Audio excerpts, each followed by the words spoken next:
Alexis St. was a Canadian fur trapper who was accidentally shot in the stomach at close range way back in the 1800s. But unlike the vast majority of gunshot wound victims in the early 1800s, he survived. But his food fell right out of the hole in his side. And the story gets even wilder. So stay tuned and we'll go beyond the early days of learning about the gut-brain axis observed through a literal window into the stomach, what we know now, and how it affects you today. I'm Dr. Vickie Petz Casper. I practiced obstetrics and gynecology for 20 years until I landed on the other side of the sheets as a very sick patient. When my own body betrayed me, I took a handful of pills to manage my disease and another handful to counteract the side effects. My health was out of control. Through surgery, medications, and lots of prayers, I regained my strength only to face another diagnosis. My doctor challenged me to make radical changes through lifestyle medicine. Now I feel great and I want to help you make changes that make a difference. Healthy Looks Great on You podcast takes you to many medical schools so you can learn the power of lifestyle medicine. If you're ready to take control of your health, you're in the right place. Whether you're focused on prevention or you're trying to manage a condition, I'll give you practical steps to start your own journey toward better health, because healthy looks great on you. This is episode 178, More Than a Gut Feeling. What American surgeon Dr. William Beaumont did was questionable, but what he learned was amazing. The gunshot wound patient was far from home and probably was too frail to make the trip all the way back to Canada, at least initially. And he needed a means of support when he could no longer work. I mean, what does a fur trapper do when a fur trapper can't trap fur anymore? Well, this surgeon peeked into the gastric fistula and was mesmerized. I'm kind of mesmerized by the gut-brain axis too.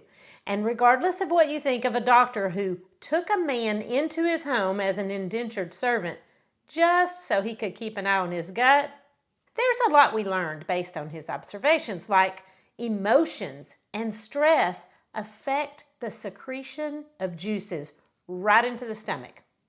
And of course, we also have Pavlov. Remember him? He rang the dinner bell and fed the dogs. The thing about dogs is that when the saliva starts flowing, they just let it drip right onto the floor.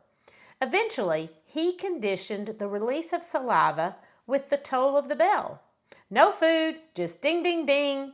Turns out, emotions take a toll on the gut and vice versa. So we've really known about the connection between the gut and the brain for a very long time, but we haven't really understood it. We're more familiar with the foot bone being connected to the ankle bone than we are the gut-brain axis connection. I hope you're curious about the influence of this gut-brain connection.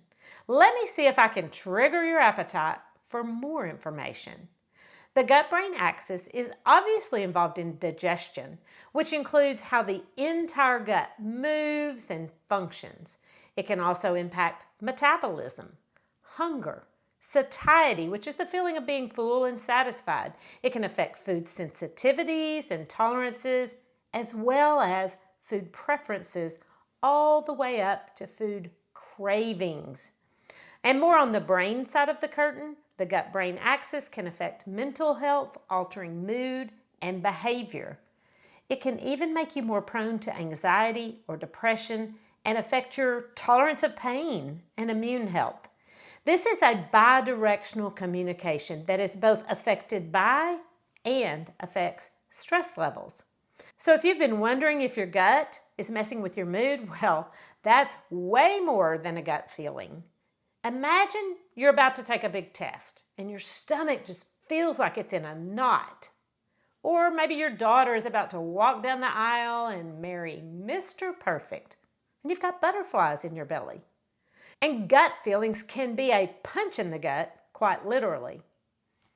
Raise your hand if you know how it feels to totally lose your appetite during divorce, death, or other gut-wrenching seasons of life. But what if it works the other way around too? Like your gut is causing your panic attacks, moodiness, or brain fog. Hold that thought in your gut while we go to mini medical school. Don't get indigestion, stressing about your grade. I promise I'll make it simple and you'll pass with flying colors. We'll even celebrate your success with some foods that support the gut-brain axis, and that should calm your test anxiety. In medical school, gross anatomy, microanatomy, and physiology were all separate courses, but since this is mini medical school, we're just going to combine them. Let's start by learning a term, ENS, the enteric nervous system. There are about 500 million nerves that connect the brain to the gut, and they communicate back and forth with each other. And I just wondered, did they count them by hand? One time I counted, drew, and measured 10,000 neurons in the lab, and it took me all summer. But these neurons in the gut collaborate with the immune system, and they whisper sweet nothings to the endocrine system and crank out hormones like leptin. Leptin is the hormone that tells your body it's had enough, I'm full, I'm satisfied, I don't need to eat anymore. And ghrelin, which is the hunger hormone that says, let's get some more food going in here. We want those two to be in perfect balance, and you need a healthy gut microbiome for that to happen.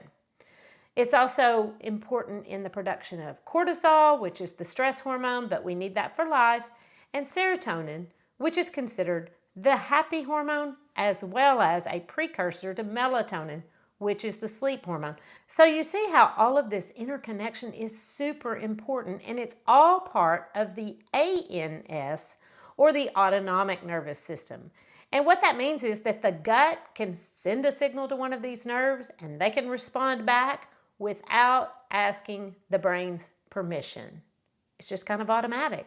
And since the nerves in the gut can operate without total control from the brain, sometimes this neuronal network in the gut is nicknamed a second brain. I mean, who couldn't use a second brain to help you remember? Sorry, I forgot what I was going to say. Did you fall for that? Man, I wish my professors would have hit a big nerve like that to keep me awake during long lectures. Speaking of big nerves, maybe you've heard of the vagus nerve? Viva Las Vegas. No, wait. It's VAGUS, and what happens in the gut never stays in the gut. But the vagus nerve is in the big middle of it all. It is the main connection between the big brain and the enteric nervous system. It lets the brain know what's going on in the gut, and it sends signals from the gut to the brain continuously. Vagus nerve stimulation can be physical and also emotional, which explains why the gut-brain connection symptoms include irritable bowel symptoms like constipation and diarrhea, indigestions and sensitive tummy, chronic fatigue, stress, anxiety, depression, and brain fog. So maybe feeling bloated and anxious are related. And there are lots of potential reasons for this connection. First is inflammation. When there's an imbalance in the gut, we call that dysbiosis. And it can be associated with inflammation throughout the body, so it can possibly affect the brain and contribute to anxiety.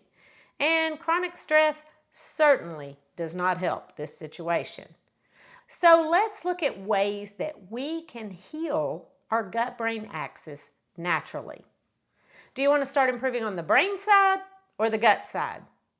That's a trick question because they're so interconnected and you need one to help the other. So of course, stress management is crucial to maintain gut-brain equilibrium. You can use things like music, time in nature, prayer, deep breathing, and if you need more help, a counselor trained in cognitive behavioral therapy can help.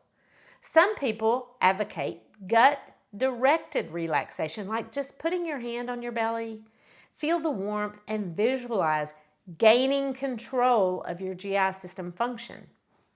But if you've been tracking through these episodes on gut health, you know that the gut microbiome is so important to the production of neurotransmitters. So for a healthy brain, you need a healthy gut. And if you missed any of those episodes, no worries. You can find them on my website at www.healthylooksgreatonYou. If you want to make changes, you've got to address stress and diet. Picture this. You skip breakfast, you drink coffee all morning, you have a tense meeting at work, then you scarf down a quick packaged lunch at your desk. That's a gut-brain horror movie. No wonder your digestion throws a tantrum later. Can we just all agree that was a setup? Managing stress and diet are super important to keep your gut microbiome healthy. But making lifestyle changes is hard. I think we can all agree on that. That's why I created Kickstart to Healthy Habits and Lose Belly Fat in 7 days. I break it down and help you make foundational changes that build healthy habits for a lifetime, one small step at a time. But what lifestyle change do you want to make? Maybe you want to make dietary changes because that's most important when trying to lose belly fat or nourish a healthy gut microbiome. You need to eat a balanced diet that's rich in fiber, probiotics, and omega-3 fatty acids. Again, go back and listen to that episode if you missed it. And although it would take a lot of exercise to lose belly fat, exercise is important. Physical fitness helps your health. It also helps manage stress, and that's important for a healthy gut. So let's talk specifics.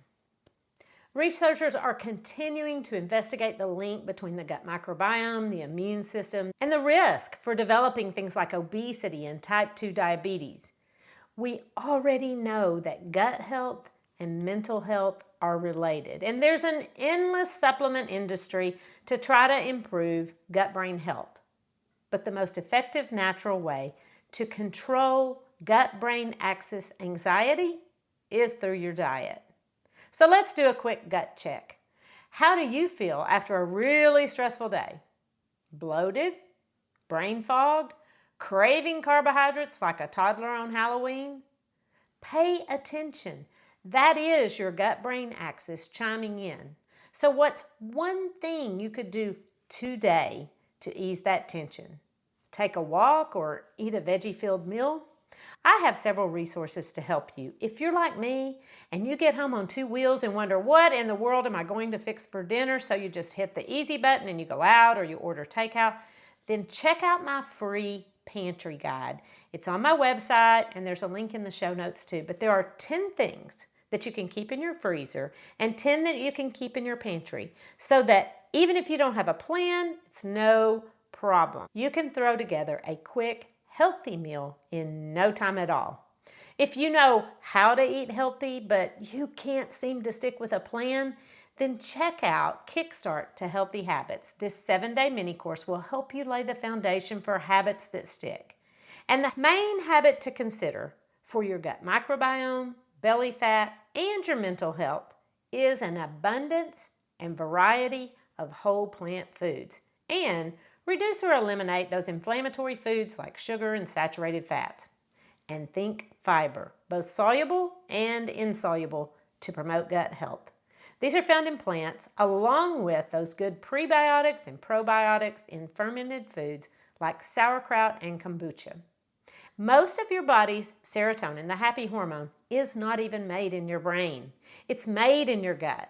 So the next time you reach for some comfort food to boost your mood, your gut might be the one calling the shots, not your brain.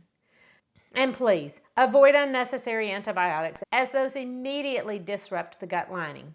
If you need them, take them, and if not, skip it. Because healthy gut permeability can mean a healthy mood, a healthy brain, and overall, healthy looks great on you. The information contained in this podcast is for educational purposes only and is not considered to be a substitute for medical advice. You should continue to follow up with your physician or healthcare provider and take medication as prescribed. Though the information in this podcast is evidence-based, new research may develop and recommendations may change.